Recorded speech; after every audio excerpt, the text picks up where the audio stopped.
चलिए सबसे पहले अपनी कुंडली खोलिए और मुझे बताइए आपकी कुंडली में किस भाव में राहु बैठे हैं। आपकी कुंडली के जिस भाव में राहु बैठे हों आपको उससे 6 घर आगे जाना है। मान लीजिए कि आपकी कुंडली के लग्न में राहु बैठे हैं, मान लीजिए किसी की भी इंसान की कुंडली के लग्न में राहु बैठे हैं, तो इसको गिनते हुए 1 2 3 4 5 6। अब जो भी राहु से छठवां भाव मिल रहा है वहां पर कोई ना कोई नंबर लिखा होगा 1 से लेके 12 तक, उस नंबर को नोट कर लीजिए और ये याद रखिएगा कि जो नंबर आपको राहु से छठवें भाव में मिला है उस नंबर जो राशि लिखी है उस राशि का लॉर्ड कौन है उसे भी एक जगह नोट कर लीजिए। बस आप देखिएगा आपकी कुंडली में राहु से जो भी छठवां भाव है वो आपको आपकी लाइफ में इन्फ्लुएंस जरूर करेगा, अच्छा या बुरा वो अलग बात है, लेकिन इन्फ्लुएंस करेगा। आपकी लाइफ की काफी कुछ परेशानियां आपको उस छठे भाव में मिल जाएंगी और उन परेशानियों से बचने का तरीका भी वो छठा भाव आपको बताएगा। अब नेक्स्ट चीज जो ये है वो ये कि आप मुझसे पूछिए। आपको मुझसे ये पूछना है कि भैया कोई भी ऐरा गैरा आएगा यूट्यूब में वीडियो बनाएगा, कहेगा कि राहु को देखो, राहु से 6 घर आगे चले जाओ, ये होगा वो होगा, हम क्यों माने? आपको मुझसे यही पूछना है कि हम माने क्यों। लॉजिकली समझाओ हमें कि तुम कहना क्या चाह रहे हो, उसका बेस क्या है। जब आप मुझसे ये पूछेंगे तब मैं आपको रिवर्ट करूंगा, यानी तब मैं आपसे ये कहूंगा कि क्या आपने कभी पाप कर्तरी पार्श्वगामिनी दृष्टि भाव प्रभाव के बारे में पढ़ा, देखा, सुना या सोचा है? अब मुझे पता है 80% लोग इसके बारे में नहीं जानते होंगे क्योंकि YouTube में भी इस टॉपिक से रिलेटेड कोई वीडियो नहीं पड़ा हुआ है। अगर आपको यकीन नहीं है तो आप सर्च कर लीजिएगा क्योंकि आपसे पहले मैंने सर्च किया था। एटलीस्ट मुझे तो नहीं मिला, हो सकता है मुझसे ढूंढने में कोई गलती हो गई हो, लेकिन इस टॉपिक को मैंने देखा कि ज्यादातर लोगों ने कवर नहीं किया है। दूसरी चीज एक है कि मैं ये भी जानता हूं कि मेरे जो डेली व्यूअर्स हैं उनमें से 90% लोग तो देखिए व्यूअर्स हैं जो आते हैं, वीडियो देखते हैं, सीख रहे हैं, लेकिन जो 10% व्यूअर्स हैं मैंने शुरुआत से ये बात गौर की है कि वो सीरियस होकर एस्ट्रोलॉजी सीख रहे हैं। क्योंकि उनके कमेंट आए या ना आए लेकिन उनके डेली व्हाट्सएप पे मैसेज आते हैं, अगर उनको कोई टॉपिक में डाउट होता है उनके मेल आते हैं, टेक्स्ट मैसेज आते हैं, और अब क्योंकि उनसे इतना अच्छा बॉन्ड हो गया है कि जब भी मेरे पास समय होता है तो उनके कॉन्सेप्ट क्लियर करने की मैं भी पूरी कोशिश करता हूं। और मैंने ये बात गौर किया कि कोई भी टॉपिक जब जो भी अटपटा टॉपिक होता है या कोई भी ऐसी चीज जो मैं ज्योतिष में सिखाता हूं उससे रिलेटेड क्रॉस क्वेश्चन जो होते हैं वो 10% व्यूअर्स ही पूछते हैं। और मुझे पूरा यकीन है कि आप में से जो 10% लोग हैं जिनकी बात मैं कर रहा हूं उन्होंने इसके बारे में जरूर देखा, पढ़ा, सुना या सोचा तो जरूर होगा, उनके दिमाग में ये टॉपिक होगा। तो क्या है ये पाप कर्तरी पाप कर्तरी पार्श्वगामिनी दृष्टि भाव प्रभाव? क्या है ये? पहले तो आप ये समझिए पार्श्वगामिनी दृष्टि का मतलब क्या होता है। हम लोगों के वैदिक ज्योतिष में कहा गया कि कोई भी ग्रह के पास जो दृष्टियां होती हैं उस दृष्टि से इतर भी वो कहीं देख लेता है। जैसे गुरु के पास 5 7 9 दृष्टि होती है तो हमें यह माना जाता है कि पार्श्वगामिनी का मतलब है कि गुरु 5 7 9 के अलावा भी भावों को देख लेते हैं। लेकिन ये टॉपिक जो है ना इसको एस्ट्रोलॉजर्स ने बहुत ज्यादा सीरियस नहीं लिया, या यूं कह लीजिए कि बहुत ज्यादा हाईलाइट नहीं किया। इसीलिए आप गौर करिएगा पार्श्वगामिनी के बारे में आपको हर बुक में नहीं मिलेगा। पार्श्वगामिनी दृष्टि आपको कुछ स्पेशल बुक्स में ही उसका वर्णन मिलता है।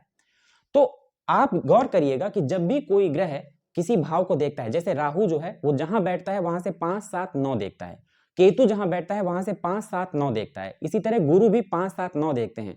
अब प्लीज वो टॉपिक मत शुरू कर दीजिएगा कि राहु अंधा होता है, केतु अंधा होता है, इसके पास दृष्टि नहीं होती, उसके पास नहीं होती। अगर हम उसके बारे में बात करने लगेंगे तो अपना जो मूल टॉपिक है इससे हम भटक जाएंगे। तो अभी हम यही मान के चल रहे हैं कि राहु केतु और गुरु इनके पास सेम पैटर्न होता है दृष्टि का। मैंने कहा पैटर्न सेम होता है, मैंने ये नहीं कहा कि प्रभाव एक जैसा होता है, लेकिन पैटर्न एक जैसा होता है। अब गौर करिए, अगर किसी इंसान की कुंडली में राहु लग्न में बैठा है, हम एक उदाहरण मान लेते हैं, किसी इंसान की कुंडली के लग्न में बैठा है या दूसरे में बैठा है या तीसरे में या चौथे में बैठा है, मैं कहता हूं चलिए किसी इंसान की कुंडली के चौथे में राहु बैठा है, यहां से बैठ के राहु की पहली 5वीं दृष्टि कहां पड़ेगी? 1 2 3 4 5। इसके बाद राहु की 7वीं दृष्टि कहां पड़ेगी? 1 2 3 4 5 6 7। अब गौर करिए राहु की 5वीं और 7वीं दृष्टि के बीच में ये जो दो भाव हैं इसके बीच में कौन सा भाव है जो फंस रहा है? 5वीं दृष्टि इसमें पड़ रही है, 7वीं इसमें पड़ रही है, तो कौन सा भाव है जो बीच में फंस रहा है? 9वां भाव। अब आप गौर करिएगा कि जिनकी कुंडली के चौथे भाव में राहु है, और ईश्वर न करे, भगवान न करे, लेकिन अगर उनकी कुंडली का 9वां भाव थोड़ा सा भी बिगड़ जाए तो आप ऐसे लोगों के मुंह से एक बात जरूर सुनेंगे कि हमारा भाग्य जो है ना वो बिल्कुल हमारे खिलाफ खड़ा रहता है। आपको केवल मतलब गिने चुने ऐसे लोग मिलेंगे जो आपको चौथे का राहु भाग्य की तारीफ कर रहा हो, वो भी वही लोग होंगे जिनका भाग्य गुरु और लग्नेश अच्छी स्थिति में हो। तो अब आप समझ गए।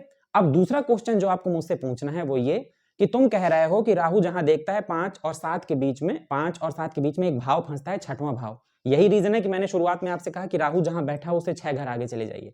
तो आपको मुझसे ये पूछना है कि भैया जिस तरह ये तुम कह रहे हो छठवां भाव फंस रहा है, इसी तरह राहु की 7वीं और 9वीं दृष्टि के बीच में भी एक भाव फंस रहा है, 8वां भाव।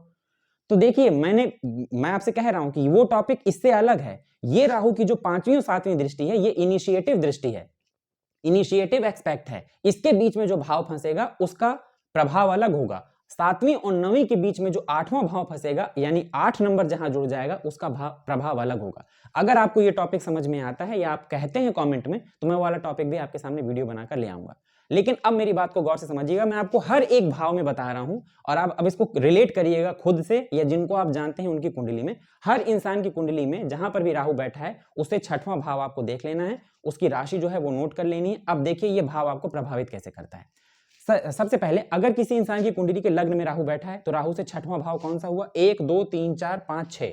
अब ये 6वां भाव की बात हम क्यों कर रहे हैं? पार्श्वगामिनी दृष्टि, पाप कर्तरी पार्श्वगामी। पाप कर्तरी का मतलब राहु इसे भी देख रहा है और इसे भी देख रहा है, तो बीच में इस भाव को फंसा देगा। इसको देख रहा है 5वीं दृष्टि से, इसे देख रहा है 7वीं दृष्टि से, तो इस भाव को फंसा देगा। अब गौर करिएगा, किसी इंसान के लग्न में राहु बैठा हो तो वो जब किसी पंडित जी के पास जाएगा कुंडली देके तो क्या कहेगा कि पंडित जी अगर देखिए उसकी कुंडली का 6वां भाव बहुत अच्छा है तब तो इसमें कोई दो राय नहीं है कि राहु 6वें भाव को बहुत अच्छा कर देगा, बहुत अच्छा कर देगा, मतलब इससे रिलेटेड बहुत बढ़िया रिजल्ट दे देगा। मैं बात तब की कर रहा हूं जब इंसान का 6वां भाव भी कोई बहुत अच्छी स्थिति में ना हो। अब देखिए उसके जीवन में परेशानी कैसे आती है और वो उससे बच कैसे सकता है। लग्न में राहु बैठा होगा, पंडित जी के पास गए कुंडली लेके और पंडित जी से बोला कि पंडित जी हमको हेल्थ इश्यूज बहुत हो रहे हैं या होते हैं। कोई बहुत बड़ा हेल्थ इशू नहीं होता लेकिन हम स्वास्थ्य से थोड़ा परेशान रहते हैं। तो पंडित जी कहेंगे हाँ क्योंकि तुम्हारे लग्न में राहु बैठा है।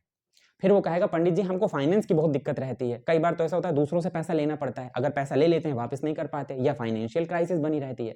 पंडित जी कहेंगे बिल्कुल क्योंकि तुम्हारे लग्न में राहु बैठा है।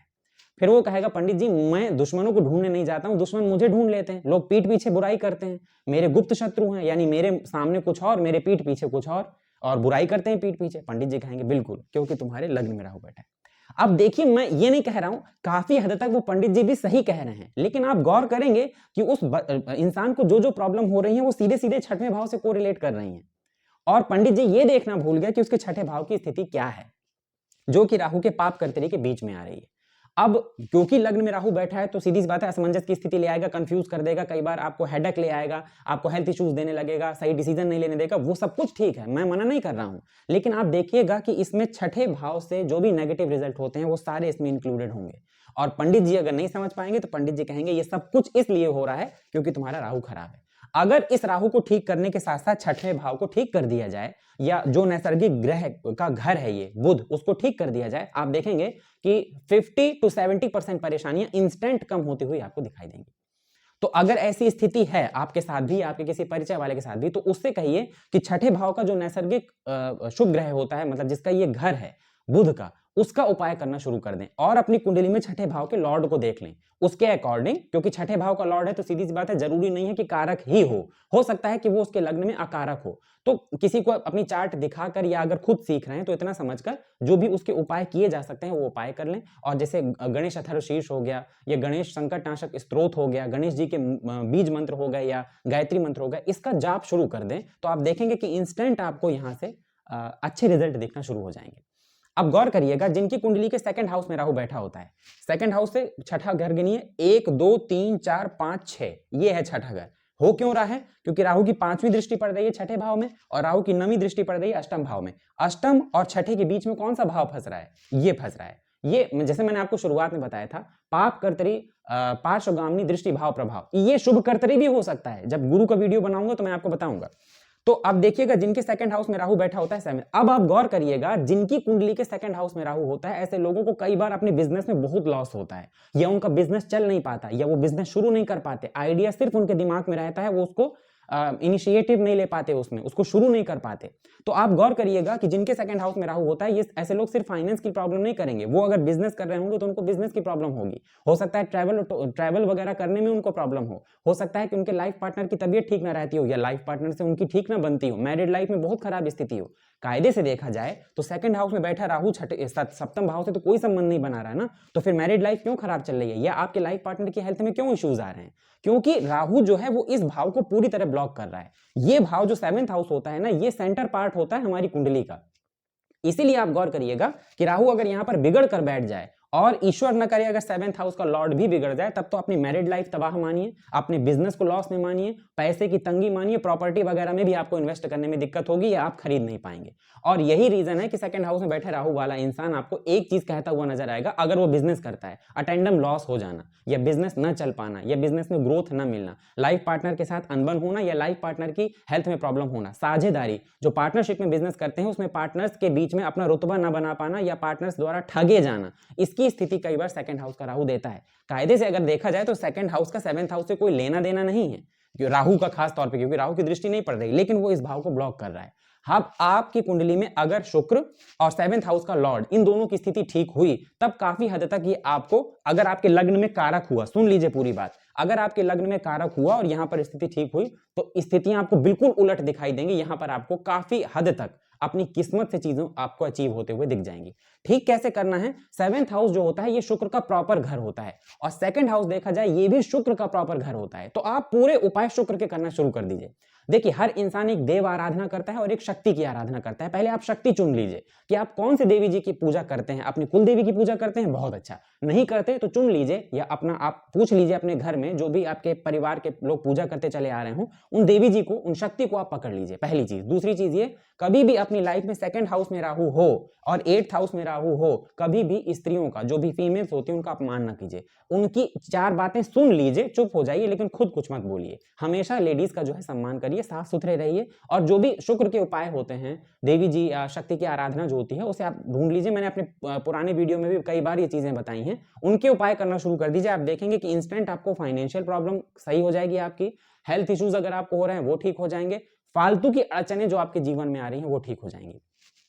3rd हाउस में अगर किसी के राहु बैठा हो तो देखिए 1 2 3 4 5 6 ये अष्टम भाव बन रहा है, छठा भाव। क्यों? क्योंकि राहु की 5वीं दृष्टि पड़ रही है सप्तम में और राहु की 7वीं दृष्टि पड़ रही है नवम में। 7 और 9 के बीच में कौन सा भाव पड़ रहा है? 8वां भाव।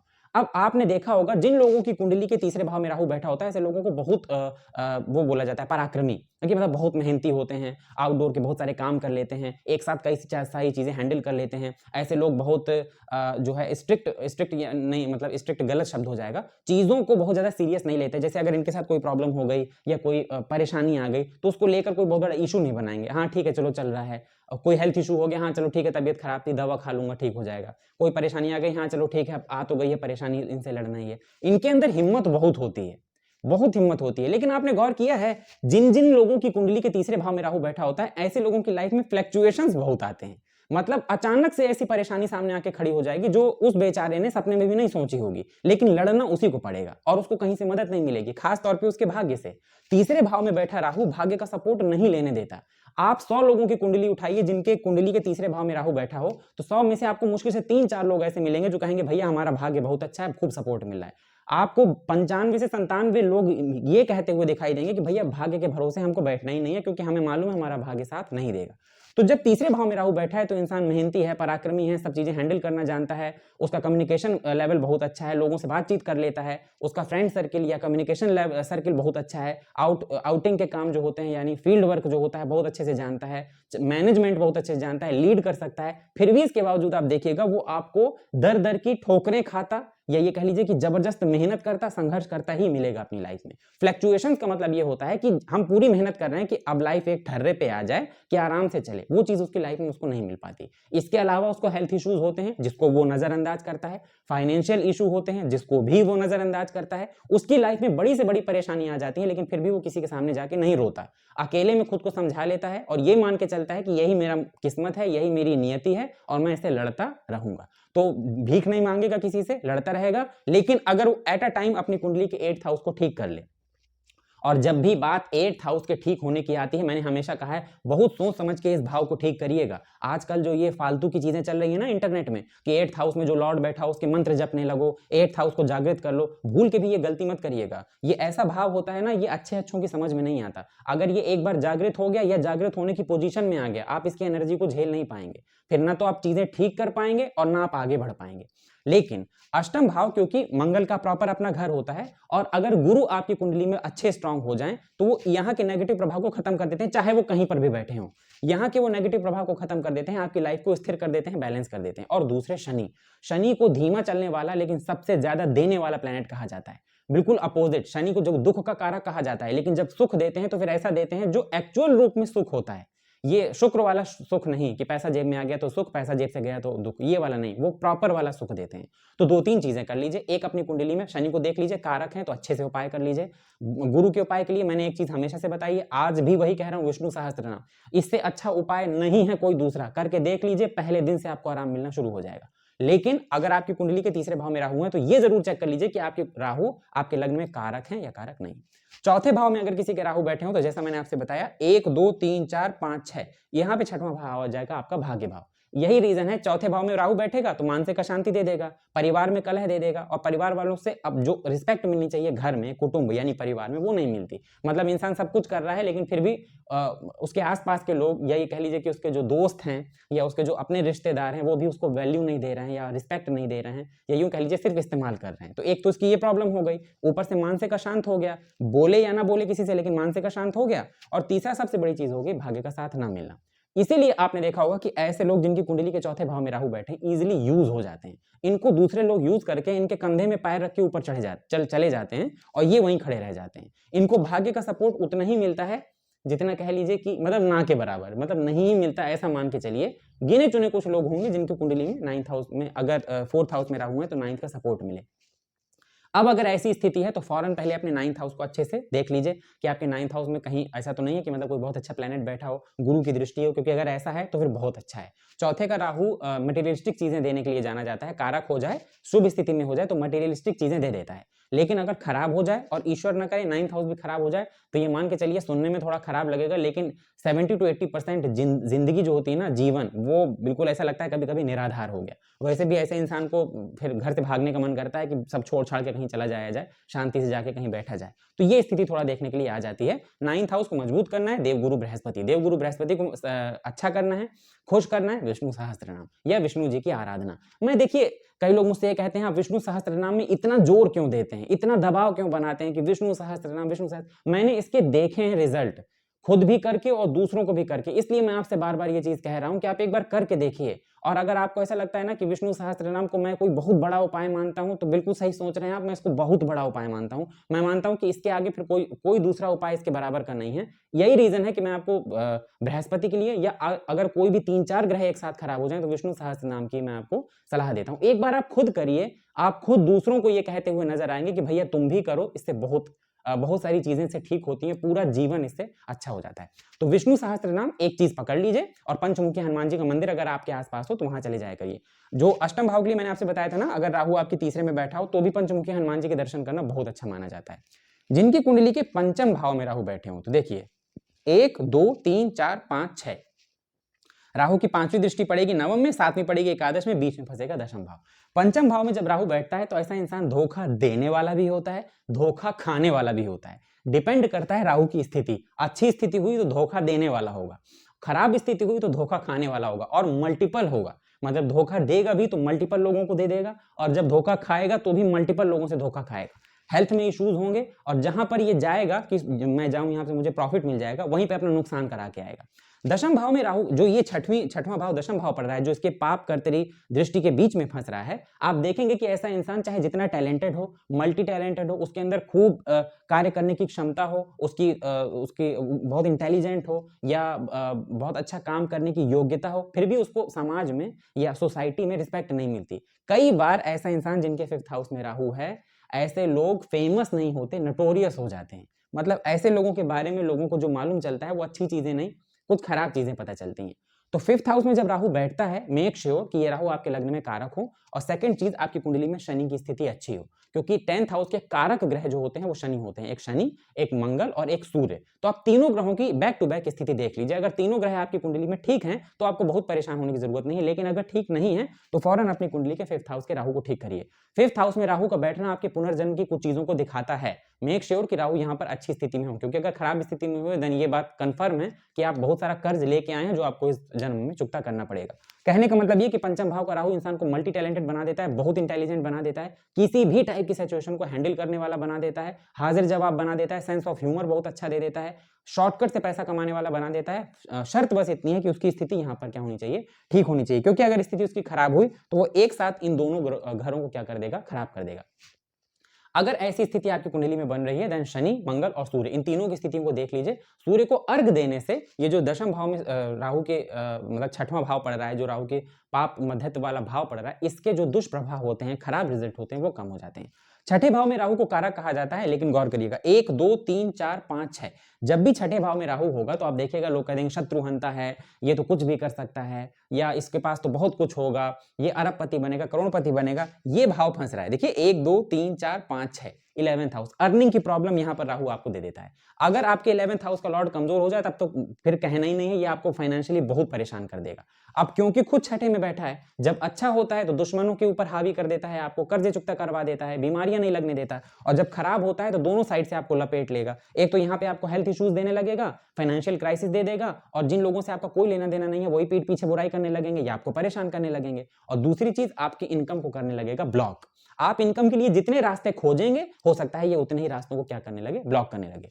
इस भाव की स्थिति अगर अच्छी हुई तो नो डाउट ये आपके लिए मल्टीपल ऑप्शंस खोल देगा। यानी जहां से आपने सोचा था पैसा आएगा, वहां से तो आएगा ही, जहां से आपने नहीं सोचा वहां से भी पैसा आने लगेगा। ये भाव प्रॉपर शनि का घर है, 11th हाउस। और इस भाव को अगर आपको ठीक करना है तो आपको शनि के उपाय करने ही पड़ेंगे। शनिदेव के उपाय करिए, या फिर अगर आपके अंदर गट्स हैं, आपको लगता है कि आप कर सकते हैं, आपके अंदर इतनी हिम्मत या कंसिस्टेंसी है, तो फिर आप शिव जी की आराधना करिए। लेकिन ऐसे नहीं कि जिस दिन मन हुआ उस दिन चले गए आराधना की, ढंग से आराधना करिए। मतलब ऐसा कि दिन में कम से कम 3 घंटा आपको पूजा में देना ही देना है। रुद्राभिषेक करिए हर हफ्ते, मतलब शिव जी को फिर अपने को बिल्कुल डिवोट कर दीजिए और अच्छे से पूजा करिए। मैंने बहुत सारे लोगों को देखा है, वो पूजा के नाम पे बस मजाक करते हैं, क्या क्या हम शिव जी के भक्त हैं। तो आप भक्त हैं शिव जी के, तो क्या सिर्फ मोबाइल में रील चला लेने या शिव जी की फोटो स्टेटस में लगा लेने से कोई भक्त नहीं हो जाता। अगर उनसे पूछ लो कि शिव जी, मैं ये मतलब शिव परिवार के बारे में ही कुछ चीजें पूछ लो तो उनको नहीं पता। उनको बस भक्ति का मतलब पता होता है अच्छे अच्छे वॉलपेपर लगा लेना, फोटो लगा लेना, हफ्ते उनको मंदिर नहीं जाना, कभी उनका नाम नहीं लेना, बस ये बोलना कि हम भोले बाबा के भक्त हैं, और स्टेटस लगा लेते हैं, वो इंस्टाग्राम में स्टोरी लगा लेते हैं। वो भक्ति नहीं कहलाती। भक्ति वो होती है जो आप शो ना करें लेकिन आपके मन में हो। तो थोड़ा भ्रम से बाहर निकलिए। 11th हाउस को ठीक करना है, शिव जी की आराधना शुरू कर दीजिए। उनकी आराधना शुरू कर देंगे ना तो बाकी की सारी चीजें कंसिस्टेंटी से क्या हो जाएंगी, ठीक हो जाएंगी। अगर आपकी कुंडली के 7th हाउस में राहु है, 1 2 3 4 5 6, अब 7th हाउस में जब राहु होते हैं तो ऑलरेडी आप इस बात को जानते होंगे कि चाहे आपकी कुंडली के लग्न में राहु कारक ही क्यों ना हो, अगर इनके ऊपर गुरु या और किसी शुभ ग्रह की दृष्टि नहीं पड़ रही, स्पेशली अगर गुरु की दृष्टि नहीं पड़ रही, तो 2-3 चीजों में ये प्रॉब्लम लाएगा। आज नहीं तो कल ये मैरिज में प्रॉब्लम लाएगा, मैरिड लाइफ में प्रॉब्लम लाएगा, आपके बिजनेस में प्रॉब्लम लाएगा, प्रॉपर्टी से रिलेटेड इश्यूज देगा, ट्रैवलिंग, अगर आपको खास तौर पे फॉरेन से जुड़ी ट्रैवलिंग करते हैं या आप बिजनेस करते हैं उसमें प्रॉब्लम लेके आएगा, और आपकी लाइफ के बैलेंस को ये बिगाड़ देगा। आप अपनी लाइफ में जिस साइड सही करने की कोशिश करेंगे, जैसे आप सोचेंगे घर संभाल लूं तो आपका ऑफिस वर्क बिगड़ जाएगा, आप सोचेंगे ऑफिस संभाल लूं तो घर में सब चीजें बिगड़ने लगेंगी। तो ये चीजें राहु कम या ज्यादा मात्रा में देता जरूर है, चाहे आपको कम दे ज्यादा दे, लेकिन देगा। अब वहीं पर 7th हाउस की स्थिति अच्छी हो, गुरु की दृष्टि पड़ रही हो, तब की बात थोड़ी अलग हो जाएगी, क्योंकि हर इंसान की कुंडली में सिर्फ एक ग्रह तो होता नहीं है, बाकी के ग्रह भी उसमें प्रभाव डाल रहे होते हैं। अब हम हर ग्रह की बात कर नहीं सकते क्योंकि इतना वीडियो बहुत लंबा हो जाएगा फिर। तो 7th हाउस में जब राहु बैठता है तो यहां से राहु का 1 2 3 4 5 6 छठवां भाव पड़ता है, 12वां भाव। तो अगर यहां पर राहु की स्थिति ठीक नहीं है और 12th हाउस की स्थिति ठीक नहीं है तो ये आपको मल्टीपल तरीके से परेशान करना शुरू कर देगा। जो चीजें मैंने आपको अभी बताई ये तो आपके साथ होने ही लगेंगी, इसके साथ एक चीज और जुड़ जाएगी और वो है अनवांटेड एक्सपेंसेस। ऐसी चीजें जहां पे आप कभी खर्च नहीं करना चाहते वहां पे आपका पैसा खर्च होने लगेगा। कभी कभी हॉस्पिटैलिटी में आपका पैसा खर्च होने लगेगा, कई बार आपके हाथ में पैसा आएगा और कहां निकल गया पैसा आपको खुद समझ में नहीं आएगा। हो सकता है आपसे जो कोई पैसा ले रहा हो वो पैसा वापस ना करे, आपका दिया हुआ उधार पैसा डूब जाए, कई बार आपको बीमारियों में कुछ पैसा लग जाए, किसी को पैसा देने के बाद आपका पैसा फंस जाए, या कहीं ऐसी जगह आप एफर्ट डाल दें जहां से आपको रिजल्ट ना मिल रहा हो। इन चीजों का ध्यान रखना होता है। अब अगर ऐसी स्थिति है तो सबसे पहले ये देख लीजिए 7th हाउस जहां पर राहु बैठा है इसका लॉर्ड कौन है, कोई शुभ ग्रह है या खराब। अगर शुभ ग्रह है, पाप ग्रह नहीं है, तो कुछ चीजें आपके पक्ष में है, क्योंकि उस ग्रह को बलवान करके ताकत देके आप यहाँ के राहु का थोड़ा सा पॉजिटिव रिजल्ट ले सकते हैं। बाकी 12th हाउस जो होता है ये प्रॉपर घर है भगवान बृहस्पति का, तो बृहस्पति जी को खुश करना है, 12th हाउस को सही करना है। 2 चीजें शुरू कर दीजिए, मंदिर जाना शुरू कर दीजिए, मंदिर में चाहे 1 रुपए दीजिए या 1 रुपए का कोई फल, 1 रुपए का कुछ भी फल तो नहीं आएगा अभी 1 रुपए में, लेकिन जो भी आप कर सके 10 रुपए 15 रुपए अगर आपके पास है तो कुछ भी उससे खरीद के बाहर बैठे भगवान में भोग लगाकर बाहर बैठे लोगों में बांट दीजिए। कोशिश करिए कि आप जब भी अपने घर से बाहर निकले तो जो भी घर के आसपास कोई भी छोटा मोटा मंदिर हो या आपके घर में जो मंदिर है उनमें जो देवता बैठे हैं उनको प्रणाम करके आप बाहर निकले। अष्टम में राहु बैठता है। अष्टम के राहु को आपको पता ही है, अष्टम के राहु को क्या कहते हैं? अष्टम के राहु को कहते हैं, यहां से गिनिए 1 2 3 4 5 6, अष्टम के राहु को कहते हैं जादूगर। किसी ने पूछा कि अष्टम भाव में जिनके राहु होता है उनको कैसा प्रभाव देते हैं, तो एक लाइन में एक एस्ट्रोलॉजर ने कहा वो होते हैं जादूगर। वो जो चाहें वो आपको दिखा सकते हैं, जो वो दिख रहे हैं कंफर्म नहीं है कि वही हैं, चीजों को समझ लेते हैं, सेंस ऑफ ह्यूमर कमाल का होता है, इनका जो इंट्यूशन होता है वो भी कमाल का होता है। कई बार अष्टम का बैठा राहु इंसान के मुंह से निकली बातों को सच करा देता है। ये ऐसे अब्जॉर्वर होते हैं कि अपने आसपास नेगेटिव और पॉजिटिव दोनों एनर्जी को खींच सकते हैं। कहते हैं कि अगर अष्टम में राहु बैठा हो तो इंसान बहुत अच्छा मांत्रिक बन सकता है, जिसके पास मंत्रों का बहुत अच्छा ज्ञान हो, तांत्रिक बन सकता है जिसके पास तंत्र का बहुत अच्छा ज्ञान हो, यंत्र का बहुत अच्छा ज्ञान हो, ऑकल्ट बन सकता है, मतलब बड़े बड़े हीलिंग जो होती है ना, जिसको आप कहते हैं हीलर है, वो 8th हाउस का राहु बनाता है। 8th हाउस का राहु जितना पॉजिटिव और जितना अच्छा रिजल्ट दे सकता है, जब बुरा देने में आता है ना, ये आपकी लाइफ की धज्जियां उड़ा देता है। यहाँ के राहु को कंट्रोल करना मतलब लोहे के चने चबाना। यहाँ के राहु को कंट्रोल करने के लिए पता है आपको फिर कहां जाना पड़ेगा? शिव जी के पास। शिव जी के मतलब आपको पूजा करनी होगी। शिव जी, हनुमान जी, इनकी प्रचंड पूजा अष्टम भाव के राहु को शांत कर देती है। यह एक सबसे अच्छा तरीका है कि आप राहु का जो पूजा होती है, राहु के मतलब वैदिक मंत्र का जो आप पंडित जी से जप कराते हैं, हवन कराते हैं, वो करवा लीजिए, वो ज्यादा बेहतर होता है। यहां से राहु का जो 6वां भाव पड़ रहा है वो आपका पड़ रहा है लग्न। अब आपको पता चल गया कि अष्टम भाव में अगर राहु बैठा है तो हेल्थ इश्यूज क्यों होते हैं। अब आपको पता चल गया कि अष्टम में जब राहु होता है तो जीवन एक जैसा क्यों नहीं चलता। अब आपको पता चल गया कि अष्टम में जब राहु होता है तब ऐसा क्यों होता है कि जो आप सोचते हैं उससे अपोजिट हो जाता है। जब आपको लग रहा होता है कि सब कुछ ठीक है तब सब कुछ बिगड़ जाता है। जब आपको लग रहा होता है अब कुछ सही नहीं होगा, सब बिगड़ जाएगा, अब तो मैं बचूंगा नहीं, तब पता चलता है सब कुछ सही निकल गया। तो क्यों ऐसा हो रहा है भाई? सीधे सीधे ये राहु आपके लग्न को प्रभावित कर रहा है। अगर आपके 8th हाउस में राहु है तो मैं आपको पर्सनल ये सजेशन देना चाहूंगा कि आपको अपने राहु को ठीक करना ही चाहिए। आज नहीं तो कल ये राहु है 8th हाउस में बैठा हुआ है, ये प्रॉब्लम क्रिएट कर सकता है। हाँ, अगर आपकी कुंडली में अच्छा है, 8th हाउस के लॉर्ड अच्छे हैं, इसकी पोजीशन अच्छी है, देन तो फिर आप ये समझिए कि आप एक्स्ट्रा ऑर्डिनरी हैं। आप एक्स्ट्रा ऑर्डिनरी हैं। वही काम जो दूसरे 2 घंटे करते हैं आप सिर्फ 5 मिनट करेंगे तो आपको वो चीज मिल जाएगी। अब मैं बहुत एलोबरेट नहीं कर रहा हूं क्योंकि वो टॉपिक नहीं है। बाकी 8th हाउस का राहु जादूगर बना देता है इंसान को। वो चीजें भी देख सुन या कर सकता है जो दूसरे इंसान सोच भी नहीं सकते, क्योंकि यहाँ पर ये जो अंधकार का भाव होता है, राहु इन चीजों को अट्रैक्ट करने लगता है। आपने देखा होगा, अब आपने तो नहीं, मुझे आपका नहीं पता, लेकिन मुझे मालूम है, मेरे पास लगभग 2 महीने पहले एक मैजिशियन है जो बॉम्बे में अपना शो दिखाते हैं, उनकी कुंडली आई थी, बढ़िया राहु बैठा हुआ था 8th हाउस में, और उन्होंने बताया कि बचपन से उनको इस चीज में इंटरेस्ट था। पहले हाथों की सफाई की बात थी, लेकिन इसके बाद वो तंत्र में उतर गया और उसमें भी उनको अच्छा पकड़ हासिल हुई। तो कुल मिला के 8th हाउस का राहु जो होता है वो आपके लग्न से जब संबंध, मतलब 6ठे भाव का संबंध बनाता है, तो ये आपकी पर्सनैलिटी को, आपके व्यक्तित्व को, आपकी बॉडी को ही प्रभावित करने लगता है। जैसे जैसे ये ठीक हो जाएगा वैसे वैसे आपकी परेशानियां ठीक हो जाएंगी। लग्न के स्वामी को जरूर देख लीजिए। यहां पर राहु के होने का मतलब है लग्नेश को आपको अच्छा करना है। 9th हाउस में अगर राहु बैठा हो, 1 2 3 4 5 6, सेकंड हाउस, 9th हाउस में राहु बैठा है, एक भाग्य को कमजोर कर देगा, किस्मत साथ देगी नहीं। अब दूसरा भाव जो ये पाप कर्तरी में डालेगा दृष्टि भाव प्रभाव से, यहां करेगा फाइनेंस की प्रॉब्लम। आपने गौर किया होगा, 100 लोगों की कुंडली उठा लीजिए, 2 लोग आपको मिलेंगे जिनके भाग्य में राहु बैठा हो। तो अगर आपसे वो ये बोल दें कि भैया हम बिल्कुल ठीक हैं, बहुत अच्छे हैं, 2 लोगों का मैं नहीं कहता, बाकी मैं लिख के दे सकता हूं, 97 से 98% लोग आपसे यही कहेंगे कि हमारी लाइफ की मतलब धज्जियां उड़ी पड़ी हैं या हमारी लाइफ बहुत परेशानी में चल रही है, क्योंकि ये ब्लॉक करने लगता है भाग्य को। इस भाव में आके राहु ऑटोमेटिकली कमजोर हो जाता है और ये कॉन्फ्लिक्ट उत्पन्न करने लगता है। जब जब आप बहुत पूजा करेंगे, स्पिरिचुअल होंगे, भगवान के पास जाने लगेंगे, ये आपका मन उचाट करने लगेगा, ये आपको दूर करने की कोशिश करने लगेगा, ये आपको ऐसा भ्रमित करने लगेगा कि आपका जो स्पिरिचुअलिटी है ना, जो आपका फेथ सिस्टम है, भरोसा, वही हो सकता है उठने लगे। आपको ऐसा लगने लगे कि आप फालतू में पूजा कर रहे हैं, भगवान के ऊपर भरोसा कर रहे हैं, होता भी है भगवान की नहीं होता। ऐसे कई बार ये भ्रम उत्पन्न करने लगेगा। ये चाहता ही यही है कि अगर आप, क्योंकि इसको कंट्रोल करने का एक ही तरीका है कि जिसके घर में ये बैठा है उसे मजबूत कर लिया जाए। और किसका घर है? तो गुरु का घर है, जुपिटर का घर। जुपिटर कैसे मजबूत होंगे? तो स्पिरिचुअलिटी से मजबूत होंगे। स्पिरिचुअलिटी इसको अच्छी नहीं लगती। तो अगर आपकी कुंडली के 9th हाउस में राहु बैठे हुए हैं तो यहां से देखिए 1 2 3 4 5 6, ये सेकंड हाउस को पूरी तरह से अपने पाप प्रभाव में ले आएंगे दृष्टि से। और यहाँ पर यह होगा कि आपको फाइनेंशियल दिक्कत होने लगेगी। यहाँ पर यह होगा कि आपका भाग्य आपका साथ नहीं देगा। यहाँ पर यह होगा कि आपके अपने फैमिली में, अपने परिवार में हो सकता है कि कॉन्फ्लिक्ट होने लगे, या आप सब कुछ अच्छा करने की कोशिश कर रहे हैं फिर भी फैमिली वाले आपको अच्छा नहीं मान रहे, या फैमिली वालों की नज़रों में आपको रिस्पेक्ट नहीं मिल रही, या आप चाहते हैं कि फैमिली सब कुछ अच्छा रहे सब लोग, लेकिन फिर भी कुछ चीज़ों के लिए आपको दोष दे दिया जाता है कि तुम्हारी गलती थी। ये बहुत सारी चीज़ें देखने को मिलती हैं। इंसान सोचता है परिवार को साथ में लेके चलें, लेकिन ऐसी स्थितियाँ बनती हैं कि वो चाह कर भी उन चीज़ों को अच्छा नहीं कर पाता। जबरन की ज़िम्मेदारियाँ अपने सर में ले लेता है, वो सोचता है मैं पूरी ज़िम्मेदारियाँ कर लूँगा, लेकिन वो थक जाता है, नहीं उठा पाता वो ज़िम्मेदारी। और जिस इंसान के लिए वो बहुत कुछ अच्छा करने की कोशिश कर रहा है, जब वहाँ से उसको ये चीज़ मिलने लगती है कि वहाँ से ही उसको रिस्पेक्ट नहीं मिल रही, तो उसका मन खराब होने लगता है।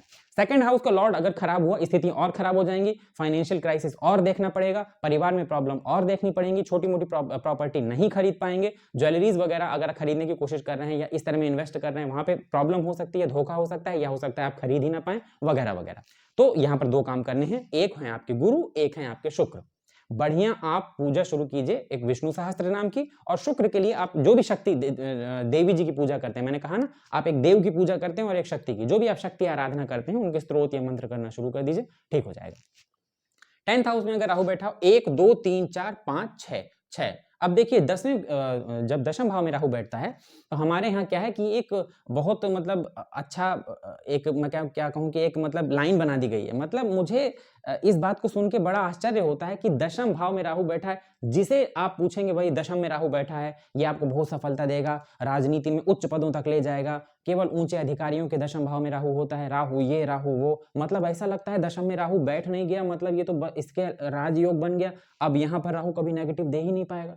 ये कहाँ की मतलब ज्योतिष है, मेरी समझ में नहीं आता कि दशम में राहु बैठा है तो अधिकारी ही बनेंगे, दशम में राहु बैठा है तो राजनीतिज्ञ ही बनेंगे। अरे भैया मैंने बहुत सारी कुंडली देखी है, दशम का राहु इतना परेशान कर रहा है लोगों को कि वो सोसाइटी में कुछ काम नहीं कर पा रहे हैं, उनका बिजनेस नहीं चल पा रहा है, या वो राजनीति में है तो एक बिल्कुल निचले लेवल पे बने हुए हैं, ऊपर तक उठ नहीं पा रहे हैं, उसके ऊपर के जो अधिकारी हैं उसका फायदा उठा के और आगे बढ़ रहे हैं। सेम यही कॉर्पोरेट जॉब्स में, सेम यही गवर्नमेंट जॉब में बहुत सारी परेशानियां होती हैं।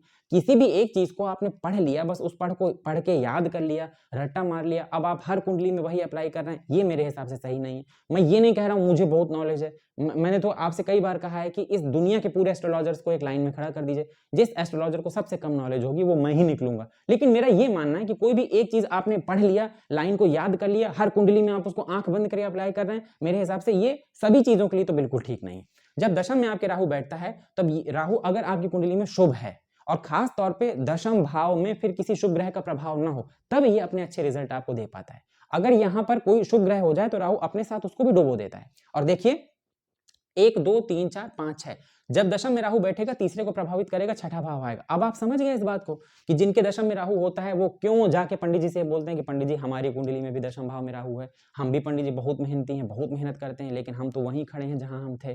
पंडित जी हम तो राजनीति में हैं, लेकिन राजनीति में हमको आगे नहीं बढ़ने दिया जाता, हमको कोई पद नहीं दिया जाता, हमें मौका नहीं दिया जाता। या पंडित जी हम तो कॉर्पोरेट जॉब में हैं, लेकिन कॉर्पोरेट जॉब में हमारे जो ऊंचे अधिकारी हैं, बॉस है हमारा, वो हमारा इंक्रीमेंट नहीं देता, वही नहीं चाहता कि हम आगे बढ़ें। या हमारे आसपास के जो कलीग्स हैं, आसपास के जो लोग हैं जो आसपास रहते हैं, वो नहीं चाहते कि हम आगे बढ़ें। समझ गए आप ये सब चीजें क्यों? एक तरह से ये पराक्रम का फेलियर ही तो है। मतलब यही तो कहेंगे ना कि आपके पराक्रम का फेलियर। भाई आप मेहनत कर रहे हैं किसी फील्ड में, आपको मेहनत के बराबर का पैसा मिल गया, सम्मान मिल गया, तो फिर काहे की प्रॉब्लम? काहे की प्रॉब्लम? प्रॉब्लम तो तभी होगी ना जब आप उस फील्ड में मेहनत कर रहे हैं और आपको पैसा नहीं मिला या सम्मान नहीं मिला, तभी तो आपको मन में कॉन्फ्लिक्ट आएगा। तो सीधी सी बात है, देख लीजिए पराक्रम का फेलियर सामने सामने आपके बैठा है, 1 2 3 4 5 6, ये देखिए।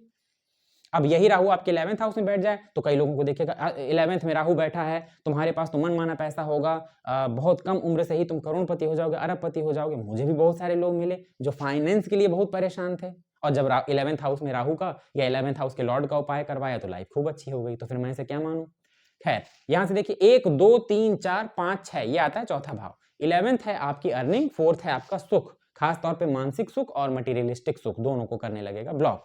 चौथे भाव का स्वामी अगर और कमजोर हो जाए तो मानसिक रूप से बहुत परेशान कर देगा। आप इतना परेशान कर देगा कि अपनी टेंशन और परेशानियां आप बता नहीं पाएंगे लोगों को, बस आप परेशान होंगे, महसूस कर पा रहे होंगे। आपकी स्थिति 3 लोग जानेंगे, एक आप, दूसरा भगवान, तीसरा अगर कोई कुंडली देखे, और वो भी वो इंसान जिसे कुंडली देखना आता हो, वही समझ पाएगा आपकी मनोदशा, बाकी कोई नहीं समझ पाएगा। लोगों को लगेगा कि आपके पास बहुत कुछ है, लेकिन असलियत यह है कि आपके पास कुछ नहीं है। चौथा भाव चंद्रमा का प्रॉपर घर होता है। चंद्रमा को ठीक करने का सबसे बेस्ट उपाय होता है रुद्राभिषेक। भगवान शिव का रुद्राभिषेक करिए, कोई खर्चे की जरूरत नहीं है, कुछ जरूरत नहीं है। रुद्री का पाठ नहीं कर पाते, नहीं चाहिए, कोई बात नहीं, एक मंत्र आता है ओम नमः शिवाय, बस चल जाएगा। पानी ले जाइए खूब सारा, ऐसा कोई शिव मंदिर ढूंढ लीजिए जहाँ पे शिवलिंग हो और आसपास कोई हैंडपंप लगा हो या पानी की व्यवस्था हो। बढ़िया ले जाइए एक बाल्टी, उसके साथ एक ले जाइए लोटा, बढ़िया 2 4 5 10 15 जितनी शरीर में दम हो लेके एक एक लोटा शिव जी के ऊपर धार लगा के, पतली सी धार लगा के ओम नमः शिवाय ओम नमः शिवाय करिए। पहले दिन से ही अंतर दिखने लगेगा, 10 दिन बाद बात करिएगा। ये क्या पूरी कुंडली आपकी बैलेंस ना हो जाए तब कहिएगा। 12वें में राहु को कोई बहुत अच्छा नहीं माना गया वैसे भी, और 1 2 3 4 5 6 5 और 12 का संबंध बन रहा है। पहले तो 12वें में बैठेगा, शुभ हुआ तो भी परेशानी देने लगता है, अशुभ हुआ तब तो जेल तक ले जाने की नौबत आ जाती है, कोर्ट कचहरी तक आने की नौबत आ जाती है, कई बार बीमारियां ऐसी दे देगा, अचानक दे देगा, खूब सारा पैसा लगवा देगा वगैरह वगैरह। पंचम को देखता है तो भी ये हेल्थ इश्यूज को दिखाता है और कई बार दूसरों से धोखे को दिखाता है। यानी कि हम अपनी लाइफ में काफी टाइम तक सिर्फ अंधेरे में रहते हैं, हमको लगता है ये इंसान बहुत अच्छा है, हमारा सपोर्ट करेगा, ये इंसान बहुत अच्छा है इसके ऊपर, और बाद में पता चलता है वही इंसान जड़ें काटा था, या वही इंसान हमारा अपना नहीं था, या वो हमको पसंद नहीं करता था, हमसे जलता था, चिढ़ता था, जो भी कह लीजिए। तो 12th हाउस का राहु जब 5th हाउस से संबंध बनाता है तो ये परेशानियां देखने को मिलती हैं। जैसे मैंने आपके 8th हाउस के लिए बताया था कि राहु को कंट्रोल करना जरूरी है, सेम एज अगर 12th हाउस में आपके राहु हो तो इसे भी कंट्रोल करना बहुत जरूरी होता है मेरे अकॉर्डिंग। पंचम भाव इसकी पाप करते हैं, क्योंकि देखिए 1 2 3 4 5वें भाव से देखेगा इसे और 7वें से देखेगा इसे, तो बीच में फंस जाएगा ये पंचम भाव। पंचम भाव आपके सिर्फ पूर्व जन्म के पुण्य कर्मों को नहीं दिखाता है, बल्कि ये आपके सेंस ऑफ ह्यूमर को दिखाता है, या आपकी बुद्धि को दिखाता है, या आपके विवेक को दिखाता है, या आपके डिसीजन मेकिंग पावर को दिखाता है, या आपकी इंटेंसिटी को दिखाता है, प्रॉब्लम से भिड़ने के तरीके को दिखाता है। तो ये जो आपका राहु है, मतलब यहाँ पर 12th हाउस का राहु, ये सारी चीजों को धीरे धीरे कम कर देता है। बचना कैसे है या ठीक कैसे करना है? सबसे पहले विष्णु सहस्त्र नाम, क्योंकि वो बैठा कहाँ पे है? 12वें भाव में। और दूसरा, रोज सूर्य को आप अर्घ दीजिए। 5वां भाव जो होता है ये प्रॉपर सूर्य का घर होता है, यही रीजन है कि यहाँ पे शनि के बहुत अच्छे रिजल्ट देखने को नहीं मिलते। सूर्य देवता को अर्घ दीजिए, और प्लीज अर्घ को आप सिर्फ इस वजह से मत छोड़ा करिए कि सुबह उठना पड़ेगा। मैंने देखा 80% लोग सूर्य को अर्घ इसलिए नहीं देते क्योंकि उनको लगता है सुबह उठ कौन उठेगा, ठंड पड़ती है या गर्मी पड़ती है, कौन उठेगा, कौन नहाए सुबह सुबह, हम नहीं देंगे। अरे भाई, सूर्य देवता को अर्घ देना पूजा ना मानिए, ये मानिए कि जैसे हम सांस लेते हैं, खाना खाते हैं, उसी तरह हमें पानी देना है। तो अगर आपको दिक्कत हो रही है, आप सुबह भैया जल्दी नहीं उठते, 10 बजे उठते हैं, 11 बजे उठते हैं, आप 12 बजे उठिए। तो अगर आपसे नहाया हुआ नहीं हो रहा ना, तो हाथ पांव धुल लीजिए, लेकिन जाके पहले सूर्य को अर्घ दे दीजिए, इसके बाद आके नीचे नाश्ता करिए, है ना। तो कोई जरूरी नहीं, मतलब आप सूर्य देवता को अर्घ देना सिर्फ इस वजह से मत छोड़िए जल देना कि आप ये सोचिए कि नहाना ही पड़ेगा या सुबह ही उठना पड़ेगा। अगर यही प्रॉब्लम है भाई, कायदा तो यही कहता है कि सुबह आपको उठना चाहिए, प्रॉपर नहा धो के अच्छे से जाके आपको अर्घ देना चाहिए सूर्य मंत्रों के साथ। लेकिन अगर आप ये चीजें नहीं कर रहे हैं क्योंकि हम कर नहीं पाएंगे, तो मेरा ये मानना है कुछ ना होने से कुछ होना तो बेहतर है। तो अगर सुबह आप 11-12 बजे भी उठते हैं, उठ जाइए, फ्रेश होकर नहा धो लीजिए, इसके बाद जाके सूर्य को एक लोटा पानी चढ़ा दीजिए, एक जल अर्घ दे दीजिए। मंत्र नहीं आते हैं तो ओम सूर्याय नमः करके उनको पानी दे दीजिए। इसके बाद नीचे आके अपना जैसा आपका पूरा दिन चलता है वैसे चलाइए, आप देखेंगे कि आपको इसमें कितना फायदा जो है देखने के लिए मिल रहा है। तो मेरा कहने का मतलब ये था कि ये वीडियो बनाने का मतलब ये है कि हम कई बार उन चीजों के लिए नहीं देख पाते जो चीजें हैं तो, लेकिन हमारी नजर नहीं जाती, हमको लगता है इससे क्या ही प्रभाव होगा। लेकिन असलियत ये है कि आप भले ये चीजों को नोटिस ना करें, लेकिन वो अपनी जगह हैं और काम भी कर रही हैं। आई एम श्योर कि आपको ये टॉपिक समझ में भी आया होगा और आप इससे खुद को कोरिलेट भी कर पाए होंगे। बाकी आपकी अगर कोई क्वेरी हो, कोई चीज आपकी पूछनी हो, तो कमेंट सेक्शन खुला हुआ है, पूरी कोशिश करूंगा कि मैं आपको इसका जवाब दूं। तो वीडियो अगर अच्छा लगा हो तो वीडियो को लाइक करिएगा, वीडियो में दी गई जानकारी अच्छी लगी हो तो चैनल को सब्सक्राइब करिएगा और बेल आइकन जरूर दबाइएगा, ताकि जब भी कोई नया वीडियो इस चैनल में पोस्ट किया जाए तो उसका नोटिफिकेशन सीधे आप तक पहुंच जाए। मिलते हैं अगले वीडियो में, तब तक के लिए धन्यवाद।